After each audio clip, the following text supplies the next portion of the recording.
Hello, and welcome to The Price of Music, the show that looks at the money behind the music industry with me, Stuart Dredge, and Steve Lamack. Steve's away this week, so for this episode I've had a chat with Dr. Joe Twist, Chief Executive of the BPI. So they are the body that represents record labels here in the UK. She joined last year after a career in the games industry representing similar bodies. So I wanted to speak to her about how she sees the music industry, some of the stuff the BPI is campaigning around education and exports, and with the general election in the offing, a lot of it was about policy, about what does the BPI and the music industry want the government to do, whoever the government may be come July. So hello, Joe. Welcome to the show. How are you doing?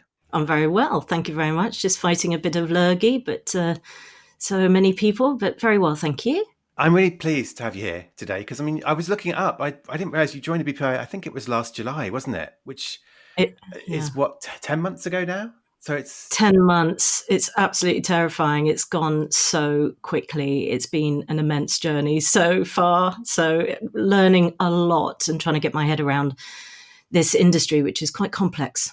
No, definitely. Well, look, I'm just excited because I think today we're going to, I saw you talk recently at BPI's conference and you gave, I think, was that one of your first big public speeches talking about the kind of the policy priorities and the challenges for the industry. So I guess we're going to kind of break down some of those and talk about industry and also talk about your last industry because I think there's a lot to say about the gaming world and the music world and what we can learn. So kind of a bit looking backwards and a bit looking forwards. And the best thing is there wasn't going to be a general election imminently when we arranged this interview. But now there is, which kind of brings a lot of this stuff, doesn't it, into sharp focus when we think they might not be on the kind of the campaigning agenda when they're out in the public, but we are thinking about who the new government will be and what their priorities will be. So it's suddenly even more topical.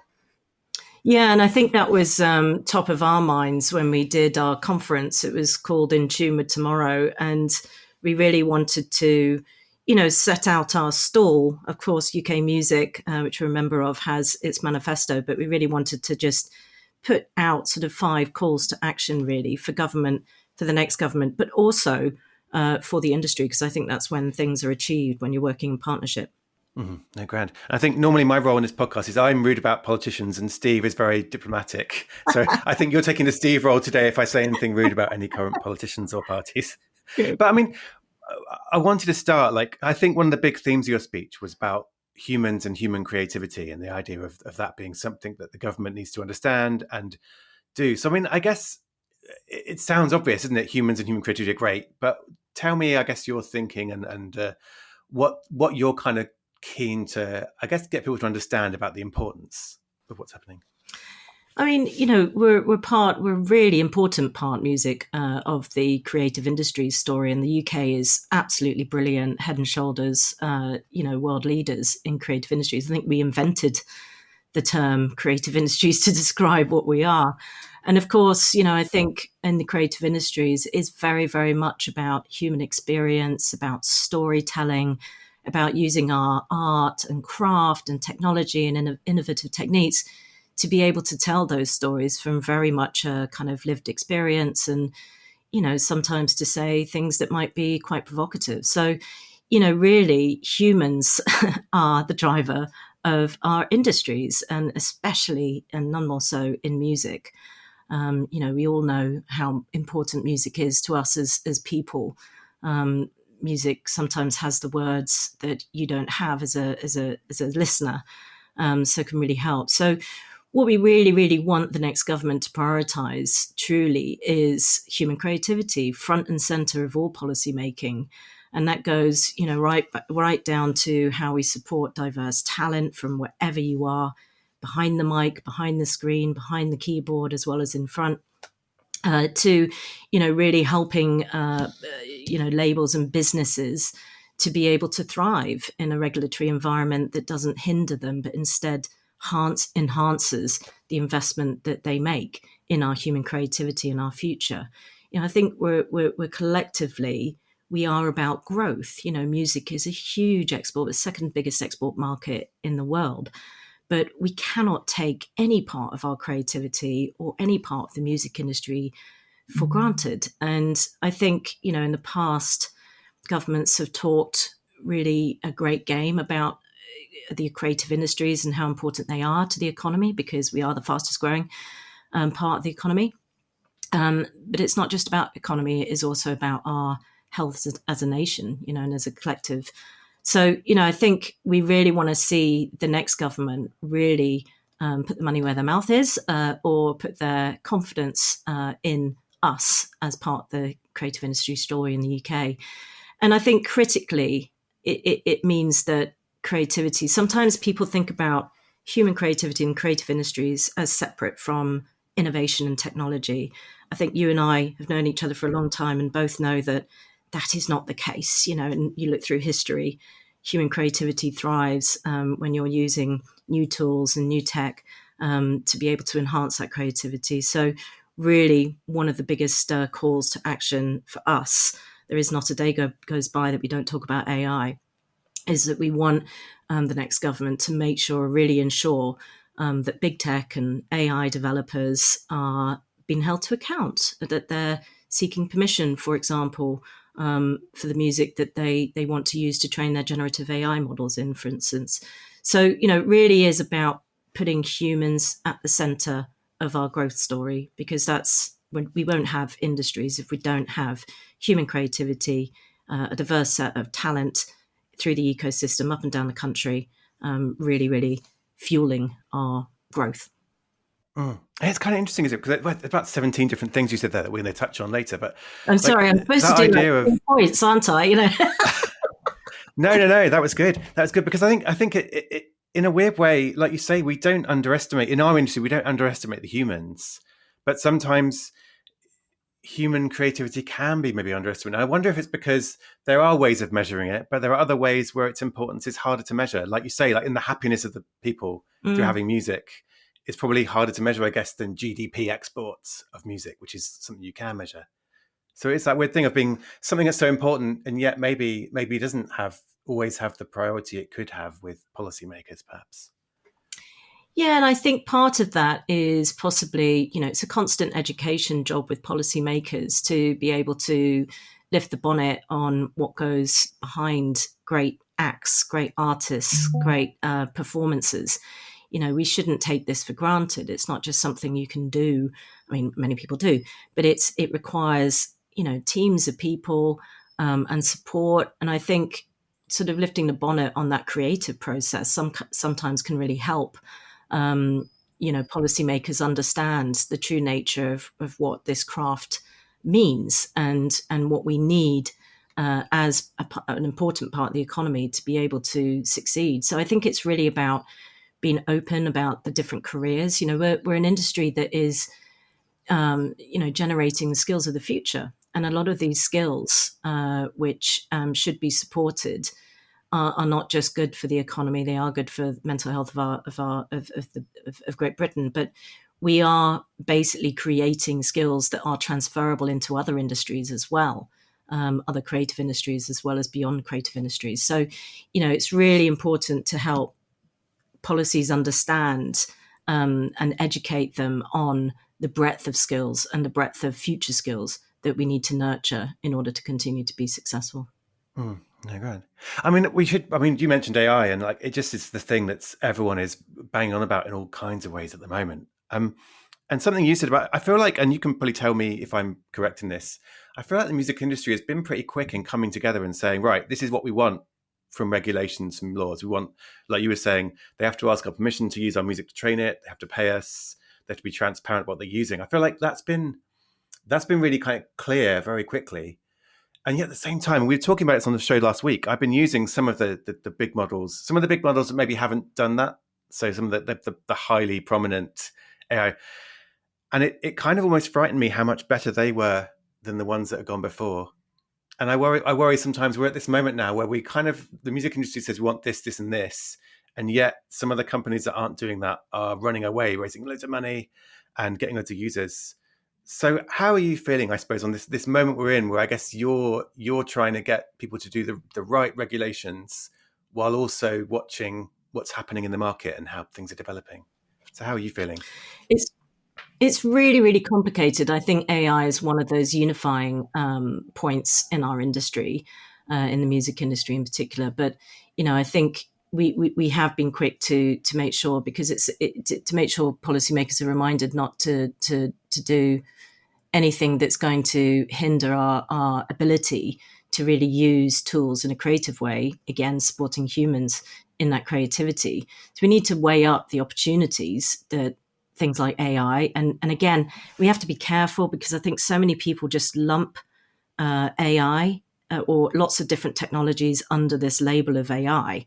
What we're specifically talking about is generative AI technology and models that are trained and understanding and really insisting on good, robust record keeping of what data, what music, what creative, IP, generally speaking, is being used to train these fantastic models. Because there's no doubt that artificial intelligence, generative AI models, all sorts of sort of spectrum of AI is an incredibly interesting tool to assist human creativity.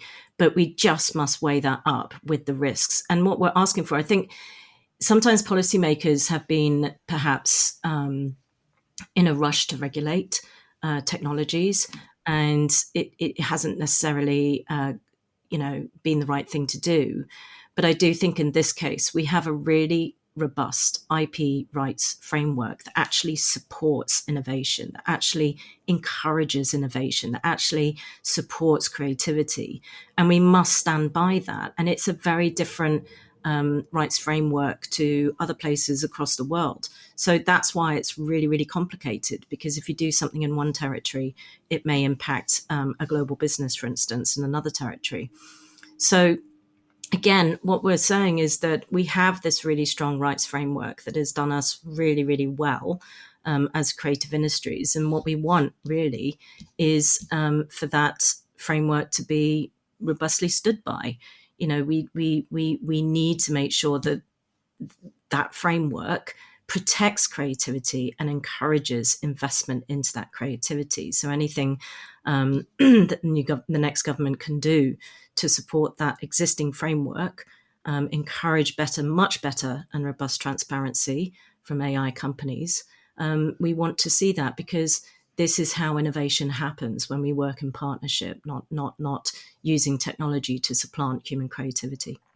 I thought it was kind of interesting, and I won't get you to speak on their behalf, because I remember Sony Music recently wrote to a load of AI companies, didn't they, and said, right, part of it was saying that kind of saber rattling, don't use our music, we're opting out of this, and we're going to be very cross if you do. But also saying, we want talks, come to the table, we want to license you. And that I thought was interesting, that the industry isn't just saying, stop this right now, like a Monty Python general, but it's kind of saying, we do want to license this, we do want to sit down. And I don't know what those deals look like. I'm not even sure anyone knows what those deals look like, but I felt that message was, it's not just a stick. There is kind of the hints of a carrot, I guess, now.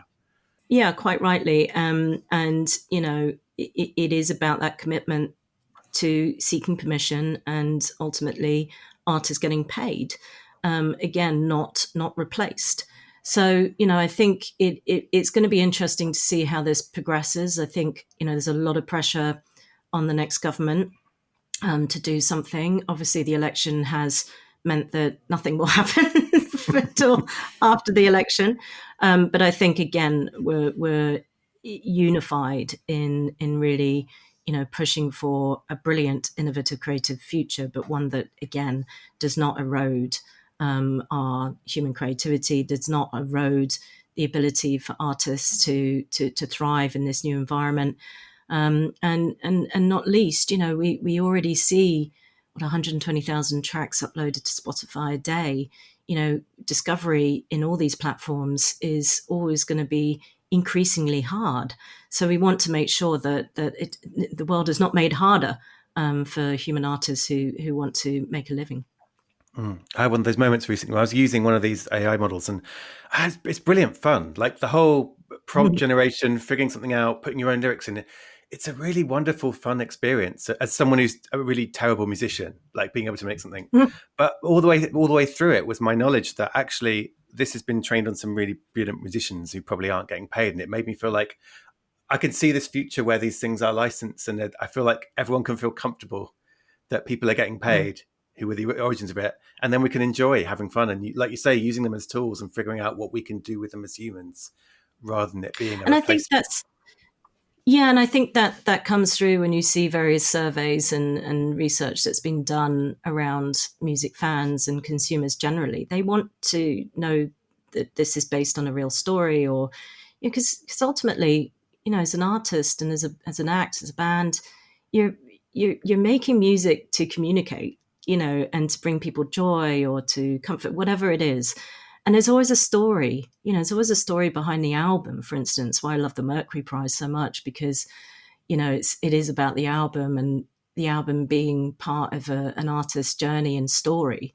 That's what fans really want to get under the skin of as well, as I certainly do as a music fan. I want to know more. What's the motivation behind this track or this artist? I've discovered a few bands in this job that I didn't know before, and now I'm like a complete lyrics fiend, and I just love, trying to understand what they're actually saying. So that's what's important to fans as well as to creators at the end of the day. Definitely. I would ask you who they were, but then you end up in a minefield of diplomacy where one label goes, "You didn't mention our artists. How dare you?" So I won't let you do that. I have no favourites. No, they're all brilliant, aren't they? But it's true. Like last week, Steve was talking about idols as a good example and saying, "No, I wouldn't invent idols." Oh, see, no, you just said my favourite. Oh, there you go. There you go. I saw that Wicked too. I saw them on Jules the other day. I was like, wow, they're amazing. But yes. Can we talk about education? Because that was the other thing at the conference that I really enjoyed the panels on music education. And it gave me a sense, because I think for a lot of people, maybe we watch the Brits and there's lots of mention of the Brit School at the Brits. And that's been clearly come to fore by understanding what that is. But I kind of got a sense at the conference of this whole idea of what we've got already in terms of training and teaching young musicians, but also people behind the mic, behind the studios. But also this idea of more could be done and there could be more support. So I kind of wanted to ask you about that, about I suppose the what we're doing already on the budgets that are available for music education, but also what you want the government to do. What more can they do, and what would that mean, I guess, for the UK? Yeah, I think again this speaks across the creative industries. I think, you look at some of the world's greatest inventions, and they came from people who had a unique understanding of creativity, problem solving, storytelling, art, and technology. So, you had a whole generation of polymaths. And I think we need to get back to that. We need to really value what creative education does bring to you as a human, and not just as a human who can maybe, discover a new pathway in life or a new way to express yourself, but also, as a human who wants to go into a future job. And I think this narrative that jobs of the future are all going to be STEM related is not a healthy approach. We need those mix of skill sets. So we really are committed at the BPI to expanding and properly supporting talent and potential talent ecosystem. I hate using the word pipeline, by the way, both in formal music education and music education at schools, and having access to creative education generally. But also for specialist creative education. We obviously were involved in setting up the Brit School way back when. ELAM's another great example. There are lots of examples across the country. And these specialist schools really demonstrate what happens and what works well when you really focus teaching and development of performers and those behind the screens, vital technical skills, digital skills that are needed across the industry. So we really, we had I think it was something like 6 weeks after I started the job last year, we had the green light from the Department for Education to open a new specialist education school in Bradford to serve the whole of the West Yorkshire area. And this school is based on and inspired by the really successful models of the Brit School as well as ELAM. It'll be a 16 to 19 school. And we really hope that political parties across the board, but also the next government, will really truly be serious about transforming creative education in school settings. It's really important for our future. It's what's made us, I think, really great at creative industries. It's made us world leading. We do need to look at the way in which these schools are funded. But I think critically, it's just important that any child, no matter who they are, where they're from, what their background is, where they live, should have access to creative education and and benefit from having access to music, in particular through the curriculum. So we will watch with interest to see what emerges with the next government, but certainly the Labour Party, as an example, has sent some very strong signals about creative education. But it goes beyond schools. It's also FE and HE. So we all know that the apprenticeship scheme just does not work well for the creative industries across the board. So we want to make sure that there are changes to how that works so that everyone is benefiting, and we're really using that money to really support the next generation. It's absolutely critical for a competitive economy. And if you look elsewhere, around the world, it's probably where countries are looking at supporting, the next generation in the future for their industries. And again, just to reiterate, these jobs that come out of what we teach in schools that really focus on creative education, they are transferable.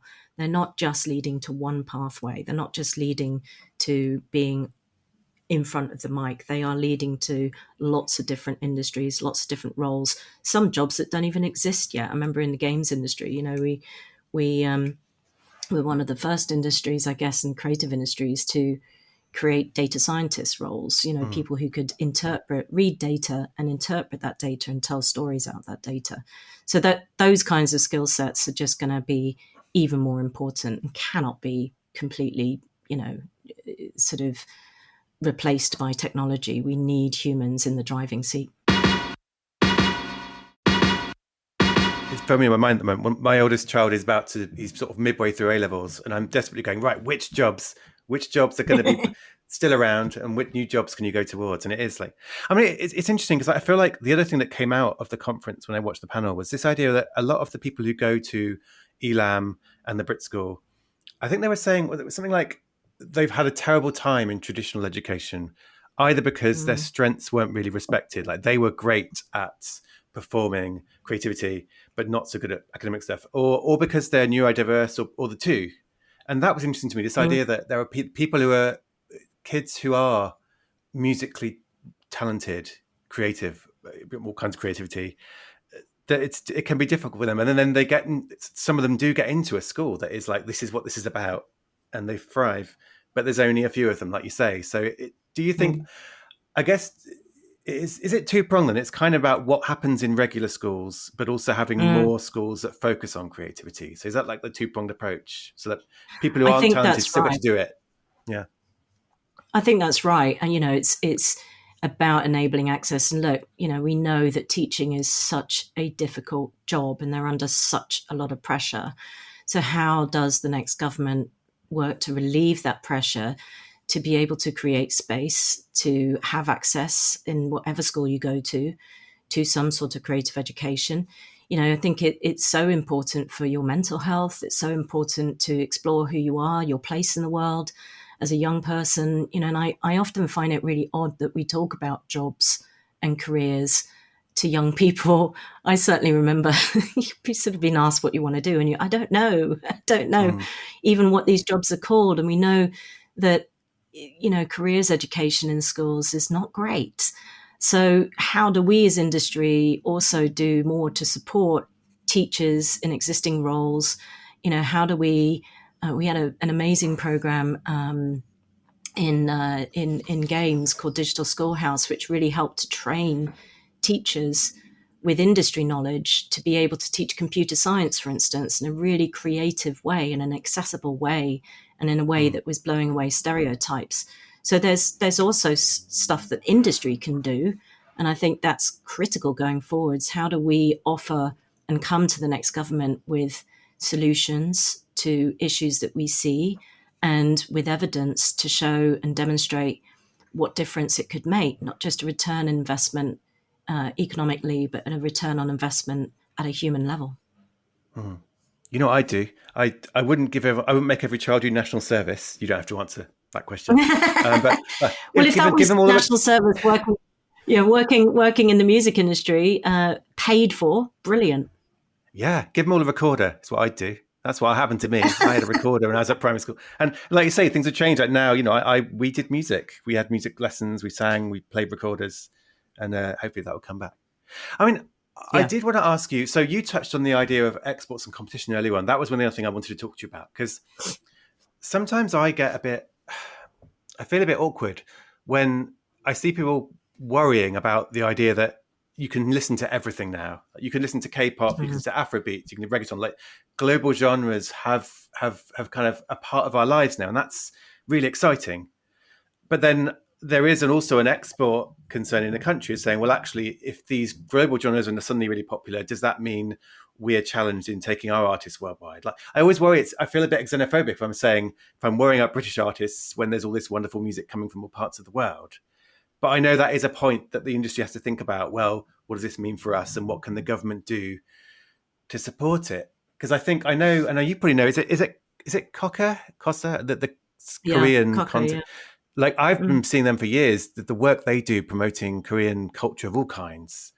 And I mm. do sometimes think, right, there probably is more we could do to learn from them, not necessarily to go, we're going to compete with them and beat them, but to learn. But I guess my roundabout question is, how are you thinking about this, the competition we face, and how British artists kind of thrive in this world of anything from anywhere?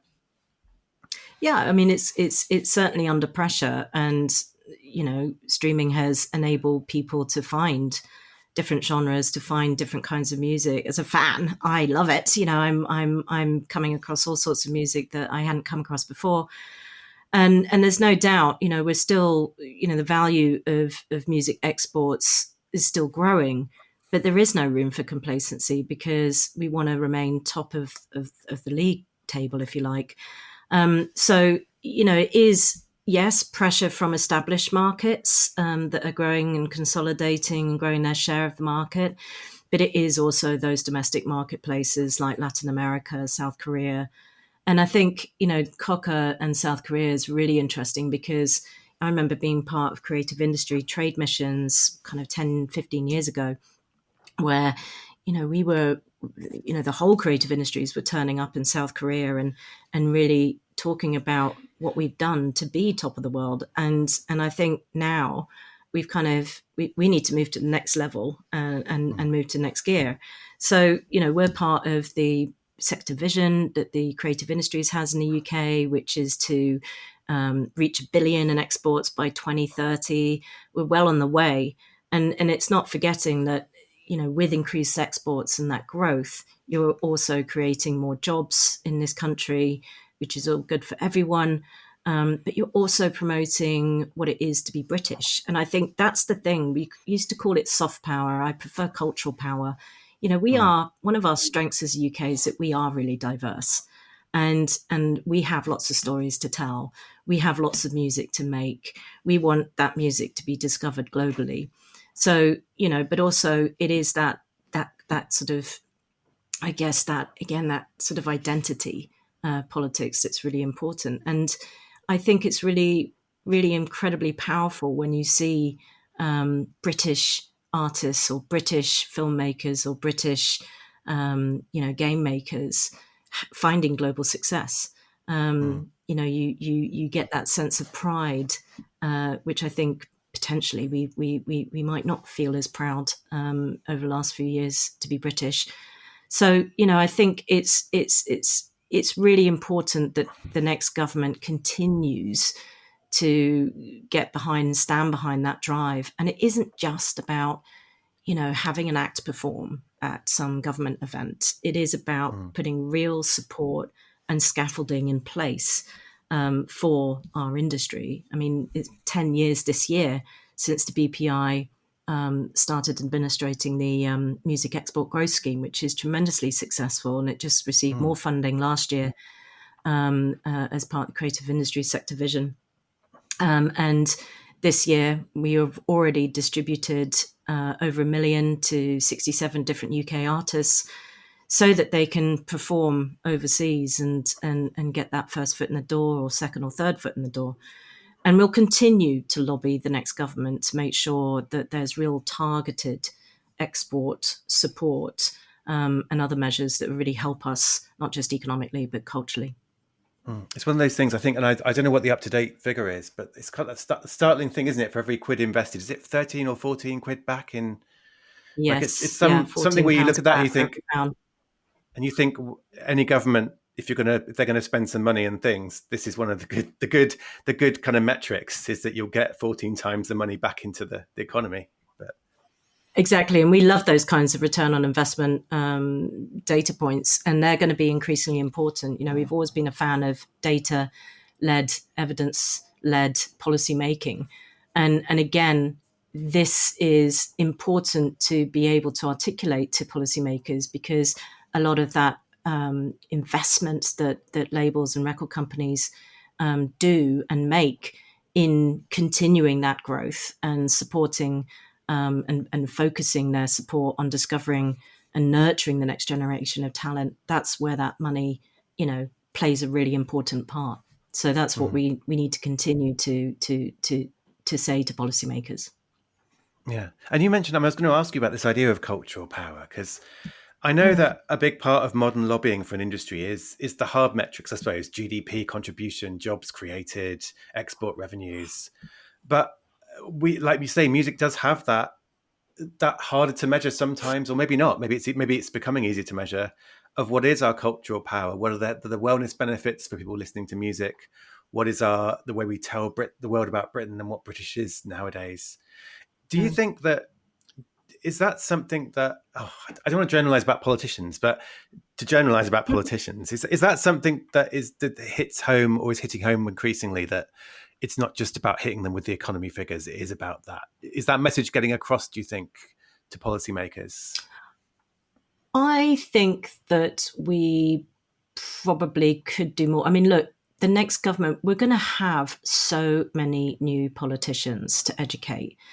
And one thing I know from spending 11 and a half years in a previous job, running a trade body, is that you need to do that constantly. You need to do that constant education. You need to tell that story constantly. You need to bring humans into the picture, show them the way in which things are created, to be able to really double down on reminding them of the power of these industries, and this industry in particular.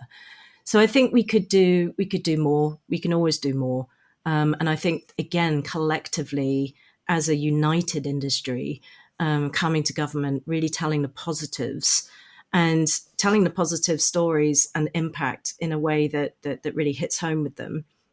And being able then, in the same breath, to say, we need to maintain this regulatory environment, or we need to make sure that we're not hindering further investment to tell that story, or for these results to happen, is incredibly important. So that's going to be a massive job for us collectively. And we need to, I think, as an industry, really put up a united front about the way in which our industry, our music sector, has so much power. I mean, one of the attractions for me coming into this industry was that, it's really hard to tell politicians about the power of games, for instance. Like, games was the industry I was in previously, because you need to experience it.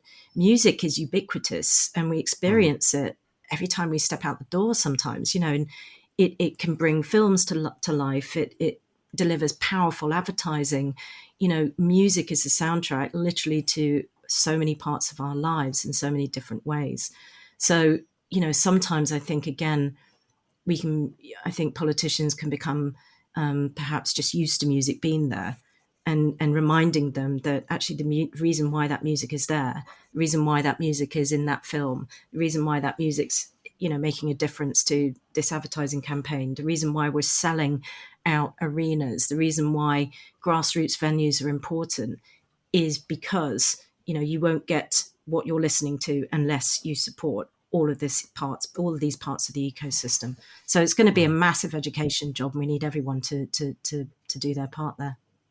Yeah, it's going to be a busy time in July. July, isn't it? Yeah, early July.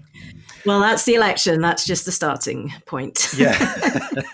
So, you mentioned a united front. I do have a question about united fronts in the music industry, which are sort of, isn't a surprise. But I would like to get your views because obviously you're the boss of the BPI, but you're also a pair of fresh eyes on the industry coming in.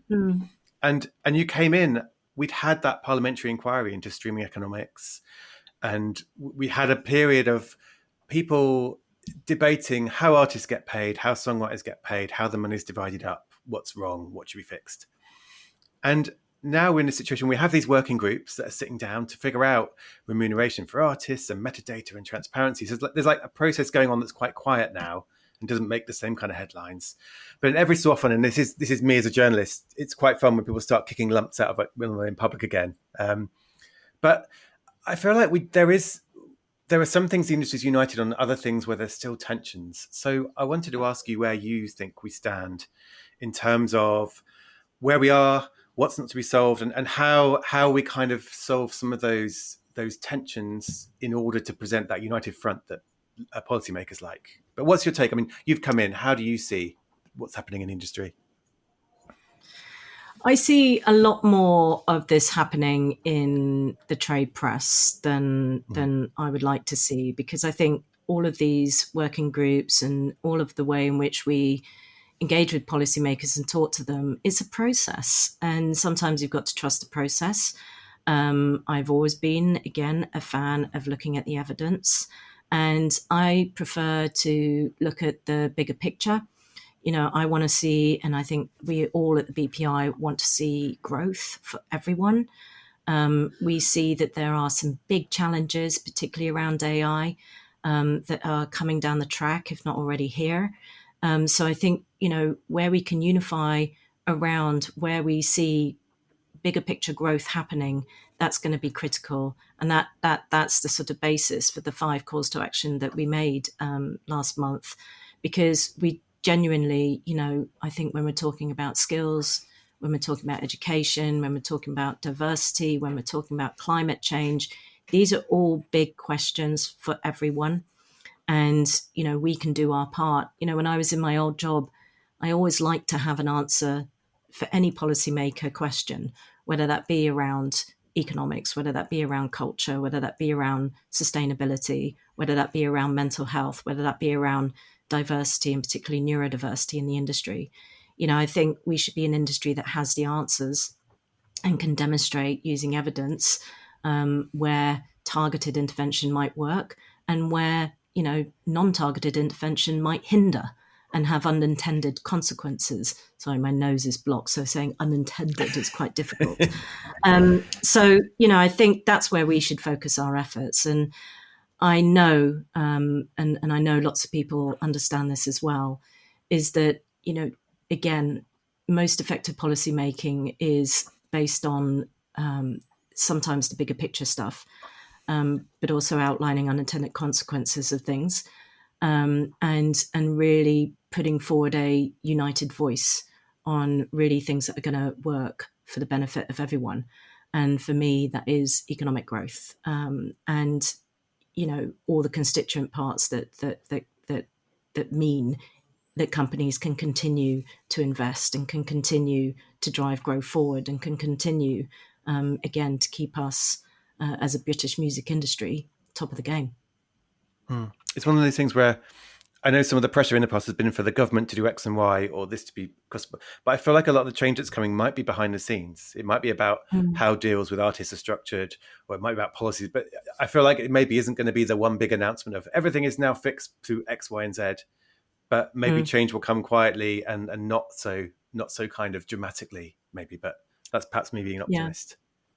Yeah, I mean, I think a self-regulatory approach is always a good one, and particularly in fast-changing industries. I think again that's part of the challenge that policymakers often face, where technology is changing things really, really quickly, and with the advent of a lot of generative AI models, across our lives. This is not just a music industry issue. It's not just creative industry issue. It's a civil society issue.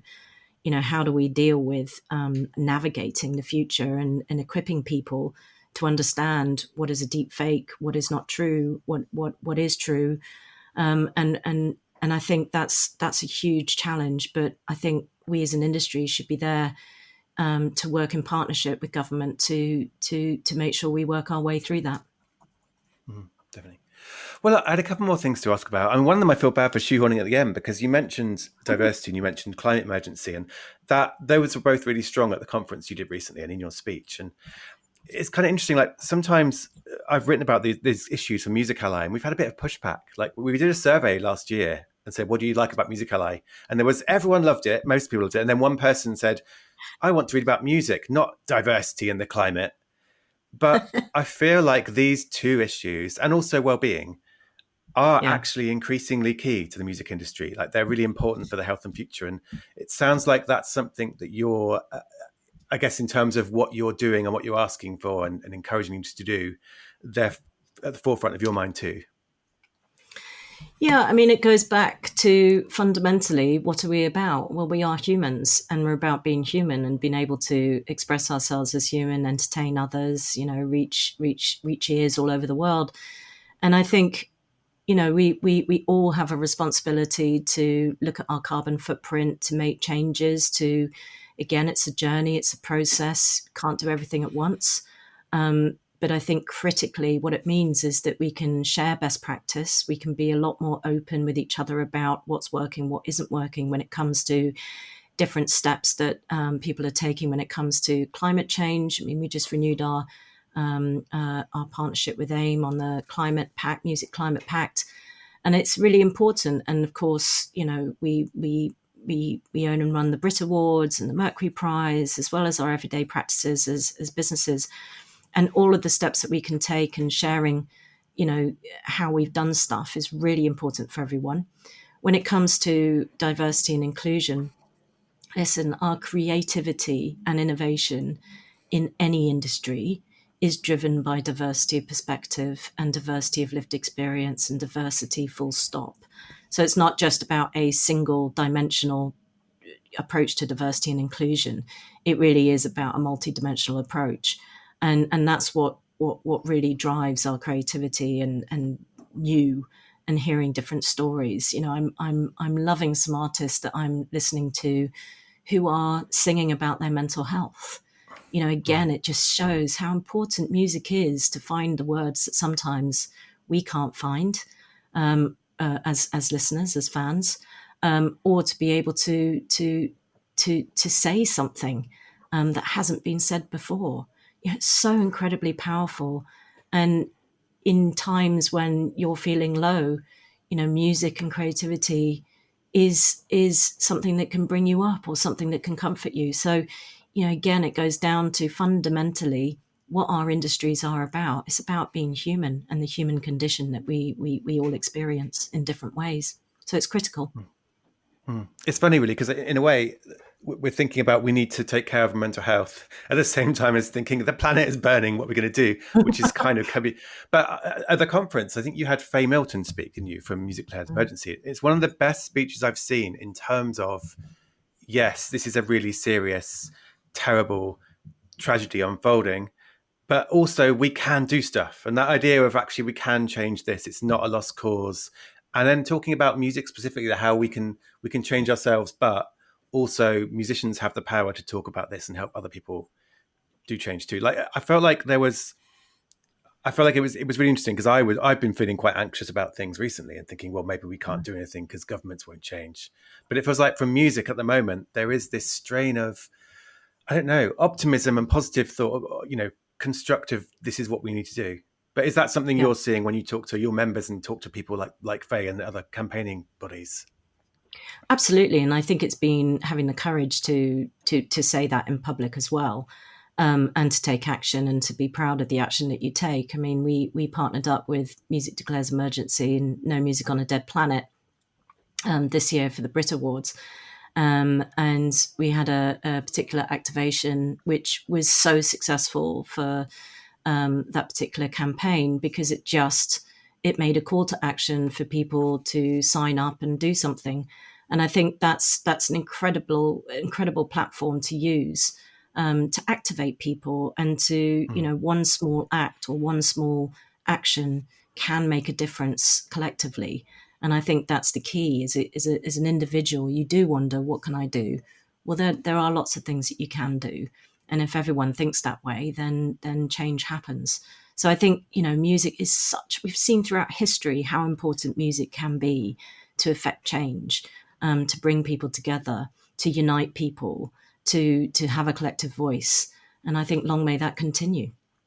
And it's cool seeing like Billie Eilish. You go and see her live now. The whole concourse is full of campaigning organizations and information. I think Olivia Rodrigo's got the same thing. Massive Attacker doing festivals and saying sustainability is the whole point of this. Like, so many artists are now finding their voice, I guess, on this and saying, you know what, we might get criticized and people will go, oh, private jets, blah, blah. But I feel like people are starting to say, you know what, we're going to come out and still do stuff and say what you can do and help you do stuff. So yeah, Yeah, it's good. indeed. Well, And it is about looking at every step. It's not just about saying, well, I can't do that anymore. It is about looking at that balance and what can you do that's realistic, and what you can do in a year's time or 2 years' time or 3 years' time as well. definitely. Well, the final question, and we could do 45 minutes on this alone, I think. But you have talked about how you came from the games industry and you were the boss of Yuki. What you said, kind of are they the publishers body, or are they just all games? It They was represent all all games. games. We represented everyone. Yep. Yep. Everyone.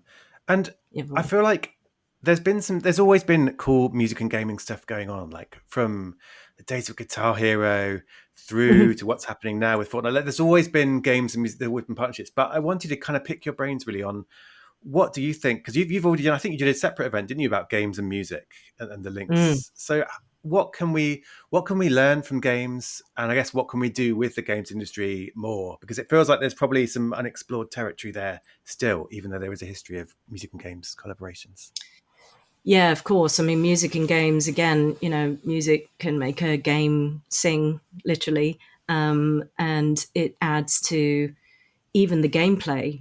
Sometimes you hear the music changing and oh, okay, I'm about to I'm about to go into a battle now.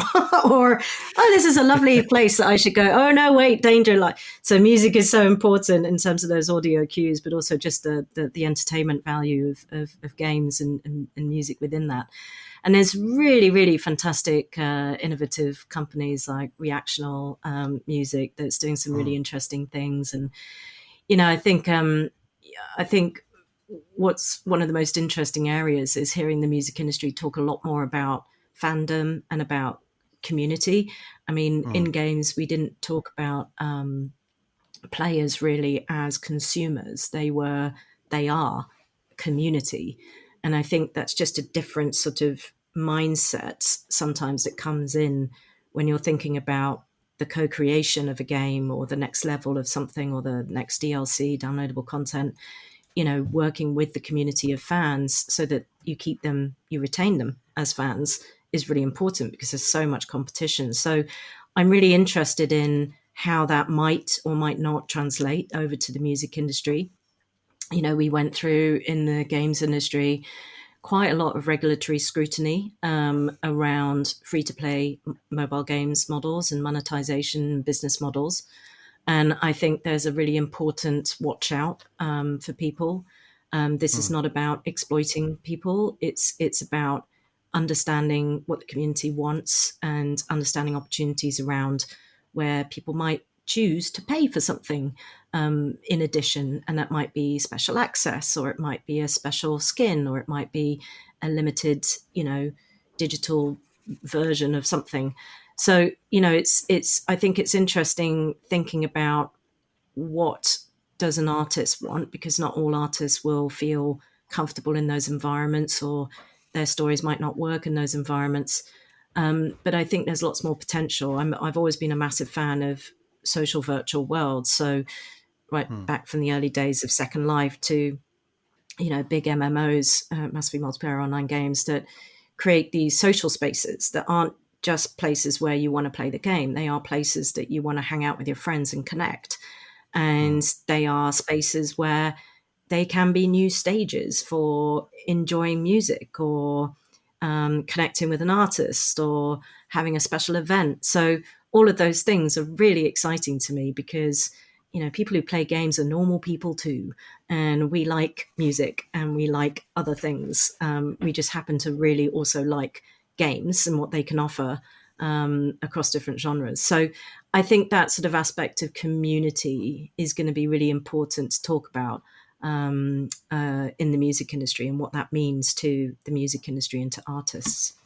I remember I had a friend who worked in gaming, and she was the first person to say, "Oh, CMs," and I was like, "What's a CM?" She's like, "Community manager," I think it wasn't it, Yeah, and like this whole job, wasn't it? And that I yeah, feel like gaming had that. Maybe brands had it too, but gaming had that much earlier. But I think it's happening in music now. There will be people who are managing community of an artist, but it is interesting, yeah. isn't it? Because I remember, I did a panel at your event about superfans, and everyone is banging on about superfans right now. Mm. And part of the cynic in me is like, yeah, there was a Goldman Sachs report that said it's a $5 billion opportunity. So do superfan stuff and sell them things. But people are starting to talk about it. It's not just about selling them stuff. Like you said, it's about the community around an artist is really, really vital and important, which Yeah. in a weird way sounds obvious, but in another weird way is quite a fresh thing to be putting the industry's minds to work on and what they want and how you serve them well. Yeah, and I think again, it's the difference between talking about other tech companies that might have had a team moderators. This is not about moderation; it is about that, and actually, it's about keeping communities safe and responding to their concerns. But it's also about when I'm talking about games, it's also about again that relationship, and it has to be an authentic relationship, not just a one-off. It has to be persistent, which is why I think, community management teams are far more common in the games industry than any other industry because actually fans are really loud as well. They can be very, very your harshest critics as well as your biggest fans. So, it is about that relationship and it's not just a broadcast relationship. It's a two-way relationship. So I do think that, that is something that the music industry, I think, would be really interested in finding out more about. How do companies like games companies do community management generally? It is different to moderation purely, and it is different to, what a tech company might do. It is about community. But that might not work for the music industry. Who knows? But I think it's worth having the conversation and really sort of unpicking what that means. But again, it's about authenticity. People can smell a gimmick a mile off. Some people like gimmicks, some people don't. But again, it's about that relationship that you're building, not just that one-off activation that you want to do around a campaign moment. I'm quite pleased we got the recent example of NFTs to hand because I think in that situation, a lot of the terrible ones flopped. Even big artists did NFT. If the fans didn't like it, they all flopped. And I think we've had that recent illustration of what the fans won't stand for if it's not good. And that maybe can take us forward, along with all the positive stuff, about what. Yes, power of the fans. Well, Grant, look, I've had you talking for more than 50 minutes with raging lurgy, so I appreciate that. And you've lasted so well. I'd have been sneezing halfway through, I think. Not yet, but look, thank you very much. And I guess we will be hearing more from BPI in the coming months about all these issues we talked about. Indeed, exciting year to come. So we'll see. Fab. Well, thank you very much. Thank you. That was Dr. Joe Twist, Chief Executive of the BPI. I thought it was interesting because we talked about really the points that they're hitting on when they're talking to politicians. So when whatever the government is in July comes in, this is what the music industry is going to be saying to them. We want this, this and that. And it's not just about money for the industry. It's about education and the next wave of musicians. So I thought it was interesting. Hopefully you did too. Thanks for listening. If you've enjoyed the show, please do subscribe to it in your podcast app. And give us a review and a rating because that really helps us find more people. And if you like it, tell a couple of friends about it. Anyone you think would appreciate our mix of blather and facts. If you like a question you'd like answered on the show, we'll be doing another question episode soon. So you can email us at thepriceofmusicpodcast@gmail.com. And we now have a Patreon page where you can become a Price of Music fan or a super fan for as little as £2 a month. So go to patreon.com thepriceofmusic to find out more. Thanks for listening. Steve will be back next episode next week. So cheerio.